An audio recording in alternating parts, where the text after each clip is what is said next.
Good evening, hikers. A month or so back, I stumbled across an image online. At first glance, it was nothing remarkable. Just a black pair of boots and a worn cowboy hat resting in a mossy patch of earth. Beside them, a small note. Compared to the horrors we scroll past every day, this seemed almost droll. But the words on that note stopped me cold. Memorial to Johnny Cash, 1932 to 2003. Allegedly abducted by aliens in Somesville, Maine. Now, a little peek behind the curtain, hikers. I'm a folk fan. I've heard my share of strange tales strummed out on an acoustic guitar. Songs about love, loss, murder, trains, and things best left unnamed. But in all my listening, I've never once heard the man in black sing about little green men. And certainly not about being whisked away by interstellar visitors in the quiet woods of Maine. So I set out to see for myself whether this memorial was real, or just another internet fabrication. After a little digging, I learned that the photo had been taken near an old bridge beside the local historical society. The historic town of Somesville happens to be in my neck of the woods. Founded in 1761, it is one of the oldest settlements in Maine, and like any place with that much history, it has its share of stories. But as far as I could remember, I had never seen this unusual monument, and no one I knew had ever heard of it. Somesville in summer is lovely. It embodies everything people imagine when they picture small-town life in the Pine Tree State. Quaint, quiet, a blink and you'll miss it kind of place.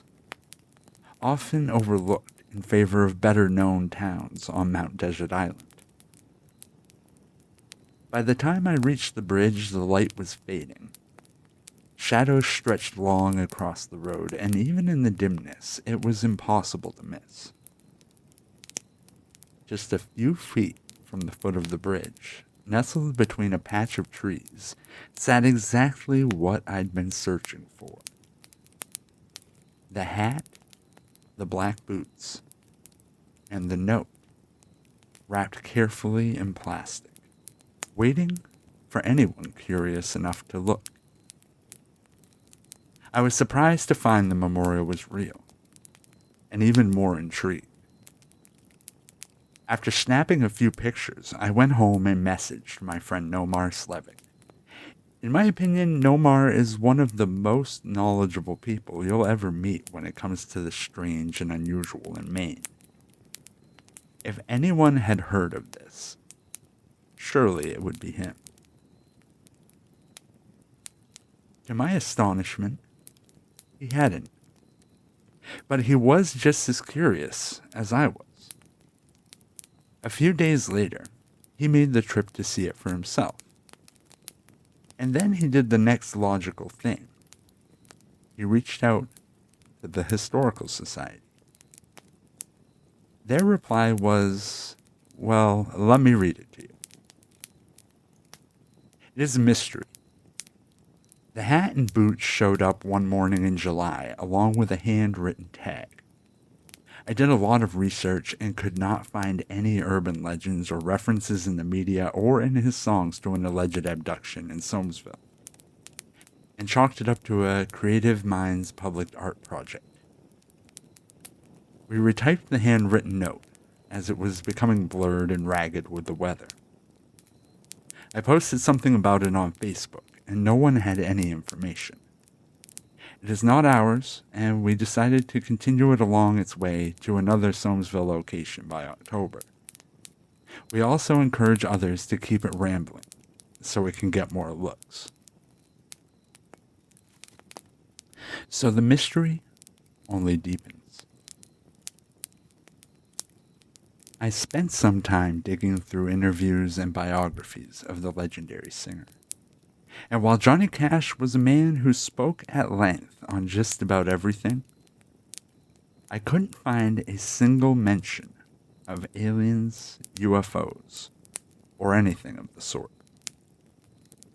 There is a connection to Maine, though. The obvious one, many of you have probably guessed, is his iconic song, I've Been Everywhere, where he name drops Bangor and Waterville. It's safe to assume he made other stops in the state while touring, but Nomar uncovered a more surprising link. In 1987, Johnny Cash actually shared the stage with none other than local horror legend Stephen King during an event at a Maine college campus. Now, hikers, this is where I turn to you. As of this recording, I've hit a wall. Nomar and I have both been chasing leads, trying to track down where this story began, or who might have left those mysterious boots, hat, and note back in July. So far, no one has come forward with an explanation. So what do we make of it? Just another roadside oddity? The kind you stumble across in small-town America? Or is there a hidden story here? One never reported, about the man in black meeting visitors from the stars. If you know anything, I'd love to hear from you. You can reach out to me in the fog on social media or directly through our website, acadiaafterdark.com. In the meantime, I'll keep digging. And maybe, just maybe, we'll uncover the truth that lies beneath. Thank you for listening. Keep those lanterns lit and stay safe out there.